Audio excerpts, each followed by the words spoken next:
Good evening from yammybtv. Wishing you all well today. Sending you loads of love as usual. And I'm answering another request today, and it's from one of you lot, one of my friends and followers, and you know some of the people that I know, and it's from different style. In the old days, we used to say different style, certain style, versatile. What we mean is we swing from this way to that way, on the music scene. That's what it was about. But different style, I know what you mean. But we're talking about Dwayne D today. I want to go way, way, way back to when I was a real, or thought I was a bad man.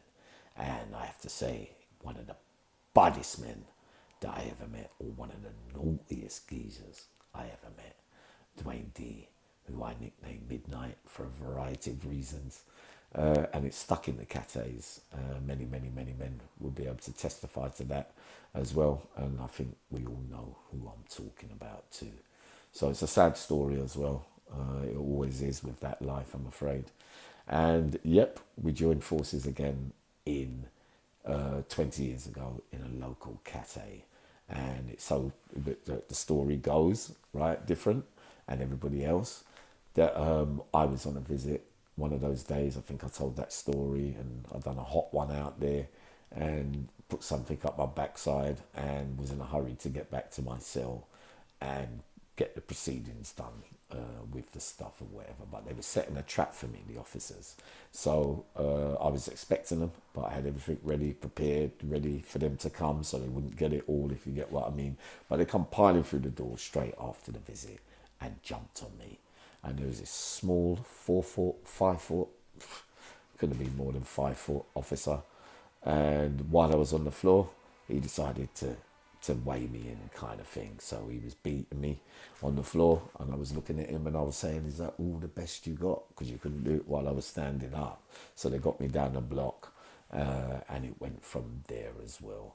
So I came back up. This time now I'm happy because they put me on the wing with Dwayne, which I always wanted to be with anyway, and he was waiting to go up on very, very serious charges at that time.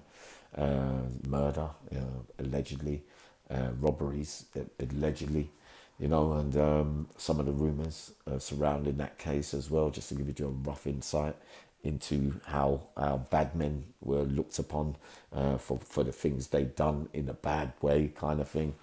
And on 2 occasions during that time, apparently, they set dogs on him to bite him, and both of them were murdered, apparently, by him or others, if you get what I mean. Yep, but we were together, and then we was going to church one morning, right? It was in that local cafe. It begins with B. I think we all know where we're talking about, and we've got a job to do on the way to church. Sadly, no Holy Spirit back then, only darkness, I'm afraid. So we made a mission. We had to go and see someone in the church, and we was going to do what we normally did those days, sadly, and we was going to rob a drug dealer in the church. But on the way, we were walking, and we saw, I said to Dwayne as we was walking, I said, "That's that officer there, that little small one there, that's the one that was punching the living daylights out of me while I was on the floor." And he said to me, "You know what, Yammy? He did the same to me." Like, they must have gone in on Dwayne, and he must have been like confronting him. Like, it's really strange, isn't it? I suppose I've had little man syndrome, so I get it, kind of thing, but I never did it the way that you did. And apparently Dwayne told me that they were talking and they were all surrounding him, and he was the only one that banged him in the mouth, kind of thing, and Dwayne laughed at him. So we're walking on the corridor, and so we're walking. I'm saying, "That's him," and he's saying the same thing to me, and then different. Do you remember when he always used to do this with his hands, like when he was preparing for war?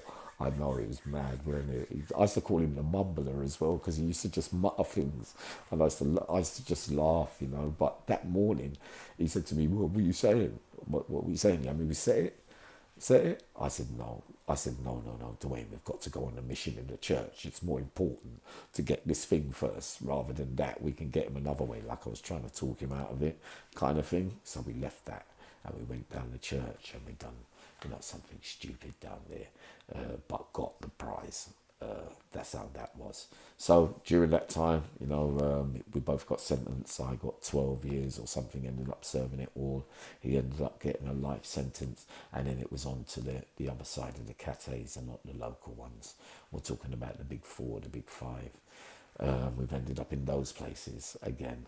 And he used to make me laugh, different, because all he ever talked about was bores all day long, sharpening. Da, da, da, da. These are the things. It's not funny. I know I'm just drifting back now because it did used to make me laugh.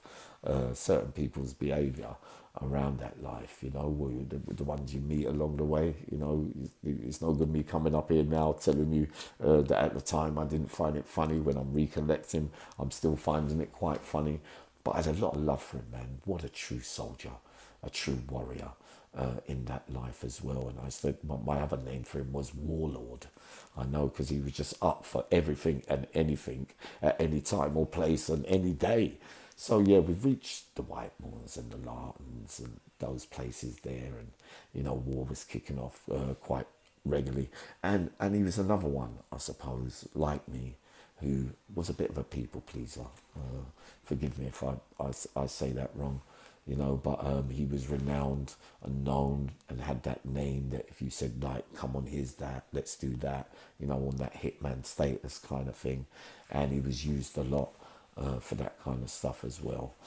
Some of it, most of it is allegedly, I've got to say, but for me, I'm speaking for myself, that's how I used to do it. And me and him were partners for quite some time during those run-ins with the cates.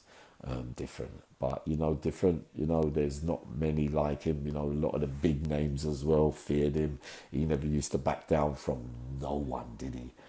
Some of the names that we even talk about, he would be standing over there in the background, like just listening, because he wasn't a great conversationalist, and he never really looked up to anyone in that way. I mean, some of the names that he used to think were the hardest in the cates, we used to have differences of opinion, like that. But the sad moral story of this whole thing is that being a true soldier and a warlord and a warrior and doing things for people can end really, really sadly.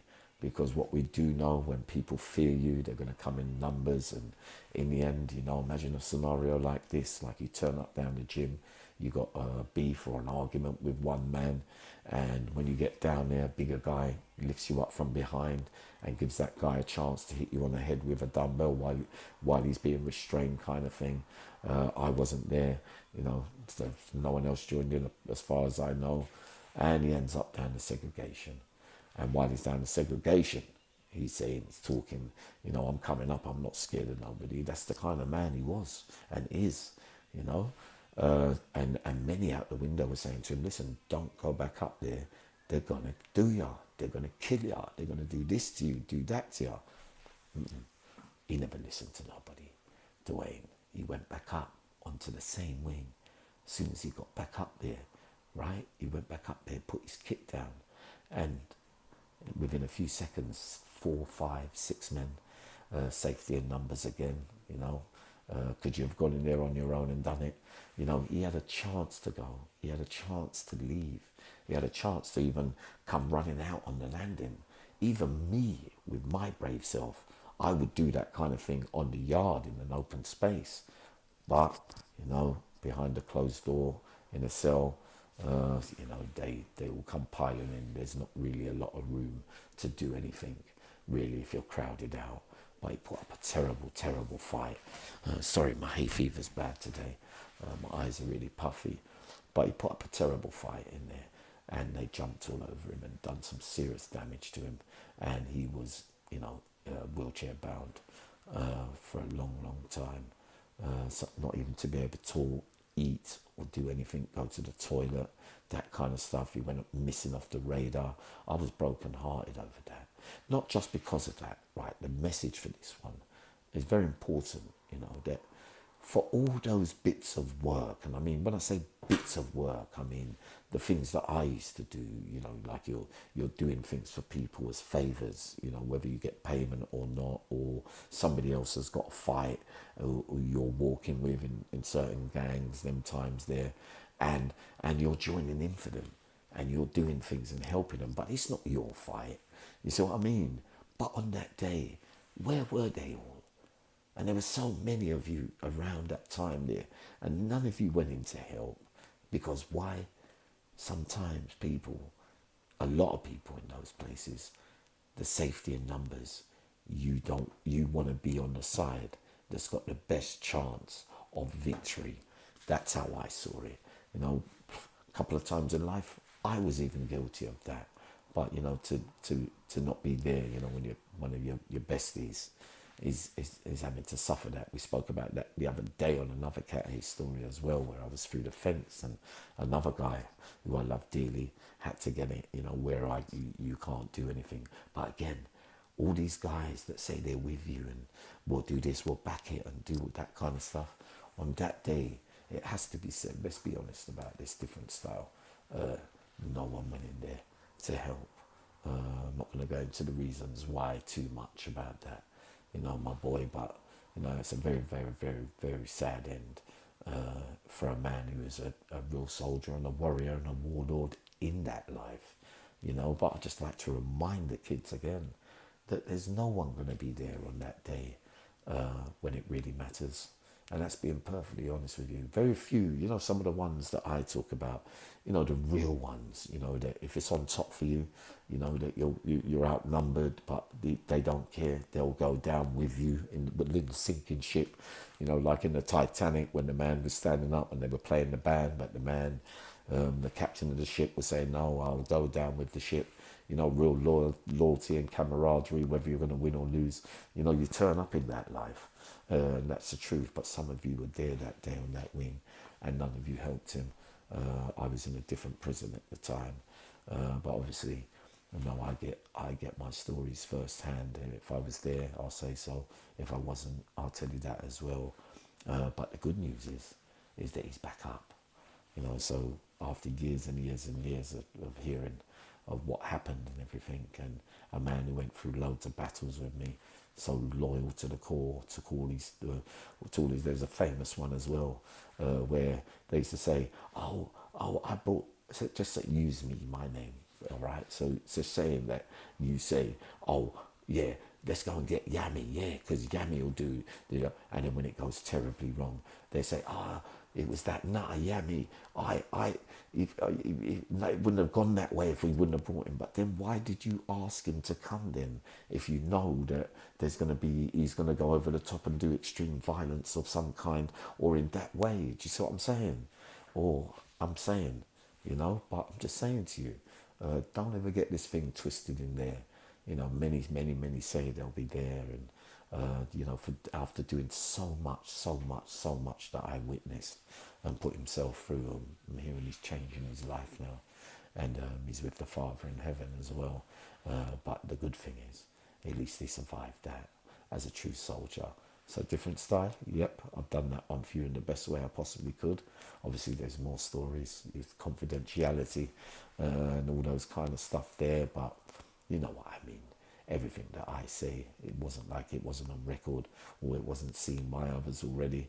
But yeah, my boy, a true soldier. And Dwayne, if you ever see me or you ever listen to this, remember this, is that I love you, boy, all right?